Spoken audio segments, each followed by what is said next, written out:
নমস্কার, আমি মধুমিতা। জ্যোতিষ সমীরণ এই চ্যানেলে আপনাদের সকলকে স্বাগত। আজকে আমি তাদের সম্বন্ধেই বলবো যারা আপনারা দ্বিতীয়া তিথিতে অথবা নবমী তিথিতে জন্মগ্রহণ করেছেন, এবং সেটা শুক্লপক্ষ হতে পারে, কৃষ্ণপক্ষ হতে পারে। আপনাদের আনন্দবর্ধক রং কি জানেন? সবুজ রং বা ফিকে নীল, মানে হালকা নীল অথবা সবুজ রং। সবুজ যে কোনো রঙই আপনাদের পক্ষে অত্যন্ত শুভ। এই রঙগুলো যদি পরে আপনারা কাজে যান বা অসুখের সময় পরেন, তাহলে কিন্তু খুব ভালো হবে এবং কাজগুলোও সিদ্ধি হবে, রোগও তাড়াতাড়ি সেরে যাবে। এই রঙগুলো আপনাদের শরীর সুস্থ করতে এবং কাজগুলো সাকসেস করতে আপনাদের সাহায্য করবে।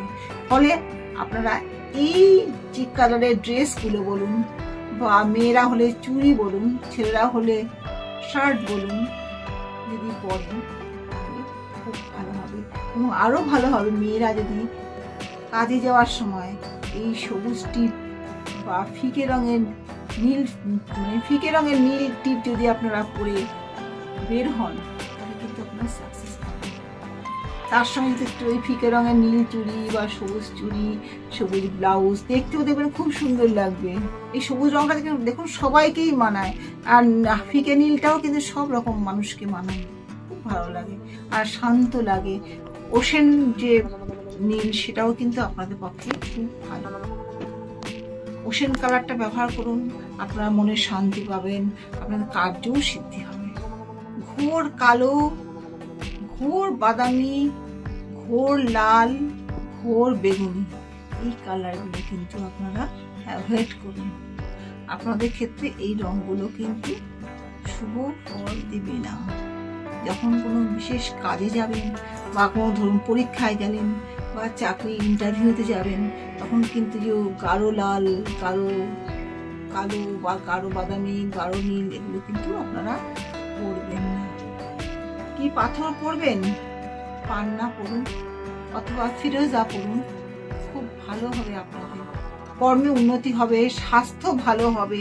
বিশেষ করে অসুস্থ রোগী, তাকে যেমন ওষুধ খাওয়াচ্ছেন খাওয়ান, পথ্য খাওয়াচ্ছেন খাওয়ান, তার সঙ্গে যদি একটু ফিরোজা বা পান্না এগুলো যদি পরাতে পারেন, বা বিছানার চাদরটা যদি হালকা সবুজ রঙের বা হালকা রঙের হয়, সেগুলো কিন্তু আপনাদের পক্ষে ভালো।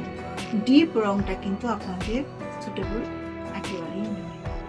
যখন আপনাদের বা আপনার পরিবারের লোক যারা দ্বিতীয়াতে বা নবমী তিথিতে জন্মেছেন, শুক্লপক্ষেই হোক কৃষ্ণপক্ষেই হোক, সেক্ষেত্রে যদি কারো অসুখ বিসুখ করে, তখন কিন্তু এই ফিরোজা কালারের পোশাক পরানো বা সবুজ রঙের পোশাক পরানো, সবুজ রঙের চাদর, বা চাদরটা পুরো সবুজ না হোক, কিছু সবুজের আভা থাকুক না, তাহলে কিন্তু রোগী খুব তাড়াতাড়ি সুস্থ হয়ে উঠবে। হালকা সবুজ খাবার, ধরুন আম, কাঁচা আমের মতন হালকা জিনিস যেটা সবুজ রঙের, বা সবুজ রঙের এই যে পেঁপেটার কাভারটা তো সবুজ, এই ধরনের, বা শশা, হ্যাঁ, এইগুলো খাওয়ান, উপকার পাবে, ভালো হবে। তাছাড়া তাকে রোগীকে সবুজ রঙের টিপ, সবুজ রঙের জামা, সবুজ রঙের কিছু একটা গলার হার বা হাতে দিয়ে দিন, খুব ভালো হবে। আজকে এখানেই শেষ করছি। আশা করি সবাই ভালো আছেন, সবাই ভালো থাকুন। নমস্কার।